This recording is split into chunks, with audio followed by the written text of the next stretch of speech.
স্বাগত বন্ধুরা উত্তরণ ইউটিউব চ্যানেলে আমার দ্বাদশ শ্রেণীর শিক্ষার্থী বন্ধুদের স্বাগত জানাই। আজকে আমি উপস্থিত হয়েছি যে তোমাদের কমন কতটা কমন এসেছে দেখো রাষ্ট্রবিজ্ঞানে। সংস্কৃতও 40-40 কমন, রাষ্ট্রবিজ্ঞানও কমন এবং বাংলাতেও কমন। প্রমাণগুলো দেখো, গত রাত্রে আমি তোমাদেরকে বলেছিলাম যে প্রথম অধ্যায় থেকে যে রাইট চিহ্ন যেগুলো দেওয়া আছে সেগুলো অবশ্যই তোমরা দেখে যেও। তো দেখে নাও কমন এসেছে কি আসেনি। 2 নম্বর প্রশ্নের সাজেশনে যেগুলো দিয়েছিলাম সেখানেও কমন।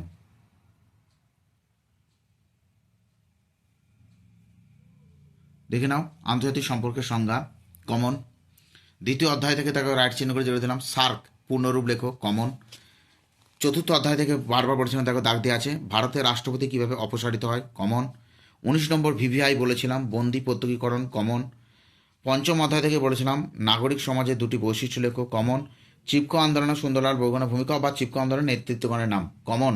তাহলে দেখো এতগুলো 2 নম্বর প্রশ্ন কিন্তু কমন। কালকেই বলেছিলাম যে তোমাদের 2 নম্বরে 5টি উত্তর দিয়ে আসতে হয়। 4 নম্বরে প্রশ্ন এসেছে, যেগুলো তোমাদের 4 নম্বর প্রশ্ন এসে দেখো 368 নম্বর ধারা অনুযায়ী ভারতের সংবিধান সংশোধন পদ্ধতি আলোচনা করো। দেখো এসেছে টিকা পঞ্চম অধ্যায় থেকে, চিপকো আন্দোলন পঞ্চম অধ্যায় থেকে 2টি প্রশ্ন এসেছে। দেখো নর্মদা আন্দোলনের কারণ বা নর্মদা আন্দোলনের পটভূমি আলোচনা করো, কমন এসেছে দেখো বন্ধুরা। 6 নম্বর প্রশ্নের সাজেশন, আন্তর্জাতিক সম্পর্কের তত্ত্ব হিসেবে বাস্তববাদী তত্ত্বটি ব্যাখ্যা করো, এসেছে দেখো। আজকে যারা পরীক্ষা দিয়েছো নিশ্চিত কমন। আন্তর্জাতিক সম্পর্কের তত্ত্ব হিসেবে বাস্তববাদ আদর্শবাদের তুলনামূলক আলোচনা করো, মানে বৈশিষ্ট্যগুলো, আদর্শবাদের বৈশিষ্ট্য পড়েছে দেখো। বিশ্বায়নের সংজ্ঞা দাও, বিশ্বায়নের মূল বৈশিষ্ট্য বা বিভিন্ন দিকগুলি আলোচনা করো, এসেছে দেখো। চতুর্থ অধ্যায় থেকে দেখো ভারতের সুপ্রিম কোর্টের গঠন ও কার্যাবলী আলোচনা করো, ভিভিআই। ভারতীয় পার্লামেন্টের উভয় কক্ষের সম্পর্ক আলোচনা করো, ভিভিআই কমন।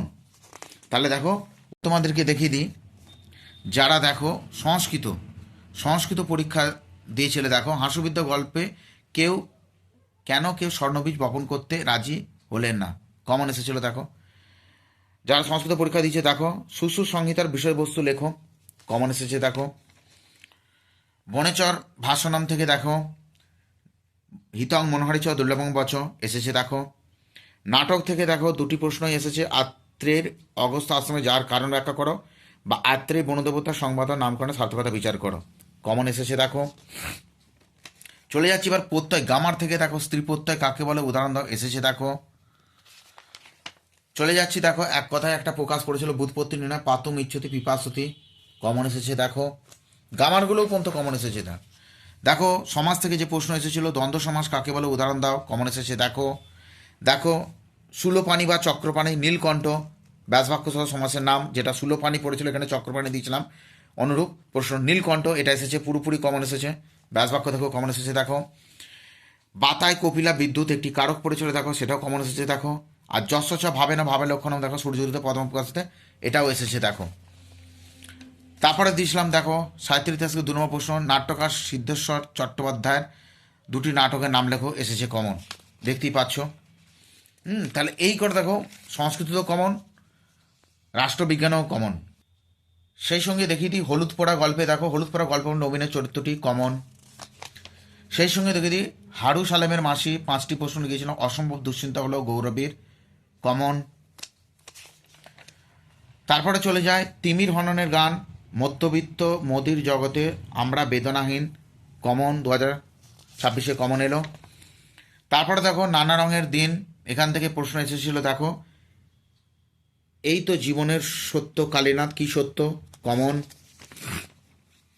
তারপরে দেখো ডাকঘর নাটকে দেখো নামকরণের সার্থকতা বিচার করো, কমন।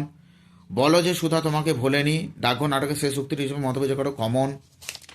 এখান থেকে দেখো বাংলা শিল্প সাহিত্য সংস্কৃতির ইতিহাস থেকে 2026 অবনীন্দ্রনাথ ঠাকুর, কমন।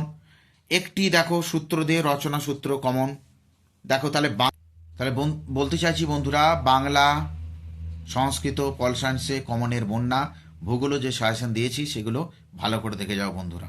ভালো থেকো, সুস্থ থেকো, ধন্যবাদ।